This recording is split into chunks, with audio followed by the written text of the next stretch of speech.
Hello there, my little friends at home. How are you today? Welcome to another brand new episode of Tell Me a Story. Hi, I'm Neville and this is my wife Carol. And as you know, we are here to take you on this fantastic journey through the stories from the Word of God itself, the Holy Bible.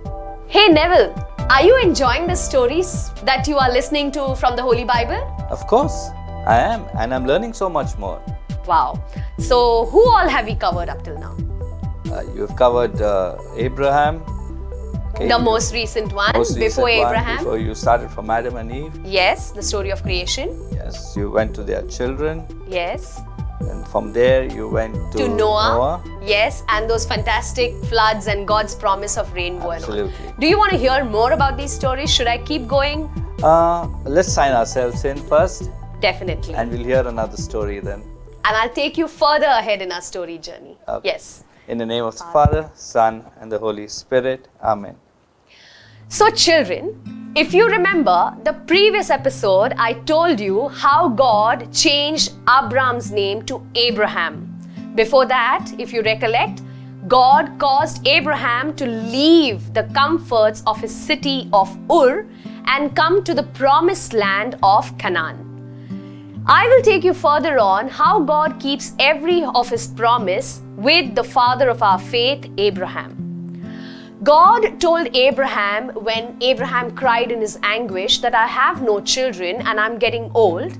God promised him, I will give you as many descendants as the stars in the sky. Now Abraham believed completely and wholeheartedly in this promise. Abraham was 75 years old when God promised this to him. So he waited. He waited on the Lord to fulfill his promise, while it seemed impossible.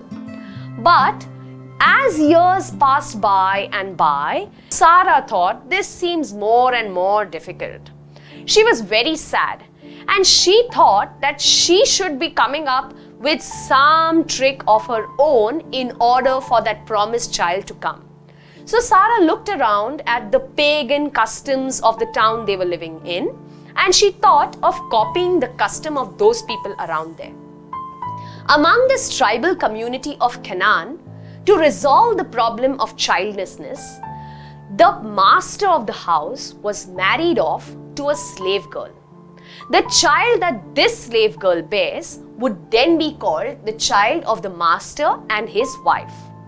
Now Abraham agreed to Sarah's plan, and soon Sarah gave her slave girl named Hagar to Abraham in marriage. A little while after this, Hagar was found to be expecting a child. This made the Egyptian slave girl Hagar very proud.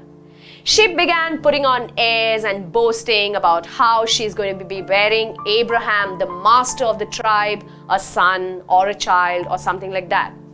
And she thought that she was more important than Sarah, her mistress herself.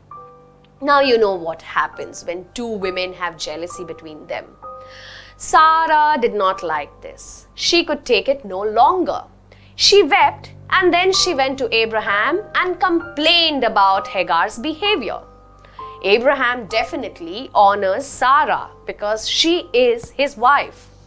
So Abraham tells Sarah, do as you wish with this Hagar. Now Sarah treated Hagar very badly. So much so that Hagar ran away and wandered off for a long time in the dry, hot desert. At last, moving on from one place to another in that dry, arid desert, Hagar sat down by a spring, tired and thirsty. Now God, who was watching everything, asked Hagar, "Where are you going?"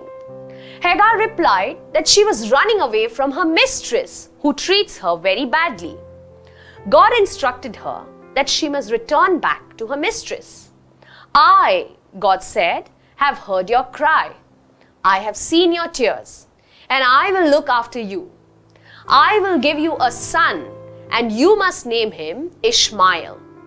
Hagar was really touched by the fact that God, who is the creator of everything, had seen her, a little nobody, a slave girl from Egypt, and yet God had the heart to help her. So now Hagar called God a God who sees. She returned back to her mistress Sarah, and soon after that, her son Ishmael was born. You see, kids, how God watches everything and He watches everyone. No matter how much airs we put on about ourselves, no matter how important we think we are, no matter how many troubles strike our way, no matter how deep in sorrow and anguish we are, there is a God who sees, and there is a God who wants to help you, and there is a God who wants to rescue you. If He could look upon the Egyptian slave girl Hagar and bring her out of her misery, why will He not look after you and me? With that note, with that faith, we leave you here today to go back to the altar in your home and pray to the same God who sees. Be sorry for the wrongs you are doing and return back to Him, for He loves you and He will take care of you. I'll see you next time again with more stories of faith, of our loving God, and of the people that He created. Till then, you take care, keep praying, and keep trusting the Lord. Bye-bye. Goodbye. See you